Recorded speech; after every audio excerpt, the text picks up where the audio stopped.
जहां सरकार को आरक्षण हटाने का काम करना चाहिए था, वहीं यूजीसी एक्ट लाकर सवर्ण समाज के लोगों का गला घोट दिया। जिस सरकार को सपोर्ट करते करते कुछ लोग सोशल मीडिया पर हजारों लोगों की गालियां सुनते हैं, आज उसी सरकार ने यूजीसी एक्ट लाकर सबको एक दूसरे से बांट दिया। दोस्तों, आज मैं पूरी बात बताने वाला हूं, बस वीडियो में अंत तक बने रहना। दोस्तों, शिक्षा का मैदान को जातिवाद का अखाड़ा नहीं बल्कि ये बराबरी का होना चाहिए। यूजीसी का नया नियम एक वर्ग को दोषी मानकर संविधान के समानता का अधिकार का अपमान कर रहा है। ये सुधार नहीं, ये भेदभाव है। यूजीसी क्या कहती है? यूजीसी का मानना है कि उनके हिसाब से विश्वविद्यालयों में समानता तभी आएगी जब छात्रों को ये पता होगा कि कौन सा वर्ग भेदभाव का शिकार है और कौन सा वर्ग भेदभाव करता है। दोस्तों, यहाँ पर गौर करने वाली बात यह है कि यहाँ पर यूजीसी के नए नियम ने ये पहले ही मान लिया है कि यहाँ एक खास वर्ग का छात्र हमेशा शोषण का शिकार है। 13 जनवरी को यूजीसी ने उच्च शिक्षण संस्थान के लिए एक नोटिफिकेशन लेकर आती है। इसका मकसद है कि उच्च शिक्षण संस्थानों में एससी, एसटी, ओबीसी, ईडब्ल्यूएस, दिव्यांग छात्रों और कर्मचारियों और शिक्षकों से होने वाले भेदभाव को खत्म करना।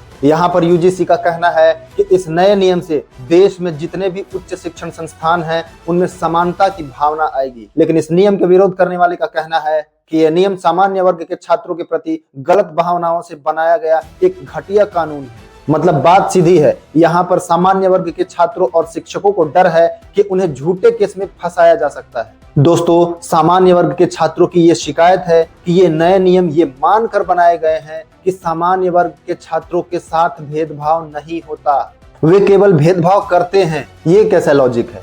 ऐसे में उनका कहना है कि अगर हमारे साथ भेदभाव होता है तो हम कहाँ जाएं, क्योंकि इस एक्ट ने तो पहले ही हमें बाहर का रास्ता दिखा चुकी है।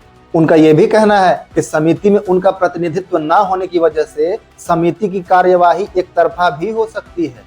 बिल्कुल हो सकती है दोस्तों, क्योंकि संतुलन बनाए रखने के लिए पक्ष और विपक्ष दोनों का होना बहुत जरूरी है। क्योंकि इस नए नियम में झूठी शिकायत करने वाले पर सजा का कोई प्रावधान है ही नहीं, उन पर कोई कार्यवाही नहीं होगी। आप सोच सकते हैं दोस्तों, इससे एक खास वर्ग के छात्रों का मनोबल किस हद तक बढ़ सकता है। आपको विष्णु तिवारी का केस याद होगा, जो ललितपुर के रहने वाले थे और उनके ऊपर झूठा एससी एसटी एक्ट लगा, जिसके बाद उनको 20 साल तक जेल में रहना पड़ा। जब वो जेल में थे तो उनके माँ बाप, 2 बड़े भाई हार्ट अटैक से मर गए। पता चला घर वालों की अटैक से मतलब मौत हो गई, 2 भाई मर गए, माँ बाप खत्म हो गए।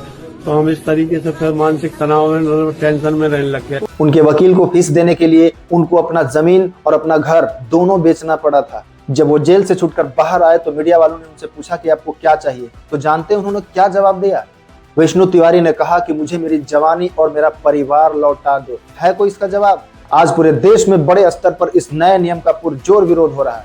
इस पर यूपी के सीएम बाबा आदित्यनाथ योगी ने भी अपनी चुप्पी तोड़ी और रवि किशन ने भी इसका विरोध किया। खैर, इस नए नियम से भेदभाव खत्म नहीं होने वाला, बल्कि भेदभाव को और बढ़ावा मिल सकता है। इस पर सरकार को पुनः विचार करना चाहिए, जो देश हित में हो, जो जनता की समानता के हित में हो। आपके हिसाब से ये कानून कैसा है, अच्छा या बुरा, कमेंट करके आप हमें जरूर बताइए दोस्तों। अगर वीडियो पसंद आई हो दोस्तों तो एक लाइक कीजिए, शेयर कीजिए। अगर आप हमारे चैनल पर पहली बार आए हैं दोस्तों तो मेरे छोटे से न्यूज चैनल को सब्सक्राइब जरूर कर लीजिए। यहाँ न्यूज नहीं धमाका मिलता है दोस्तों। मिलते हैं किसी नेक्स्ट वीडियो में, तब तक के लिए जय हिंद, वंदे मातरम।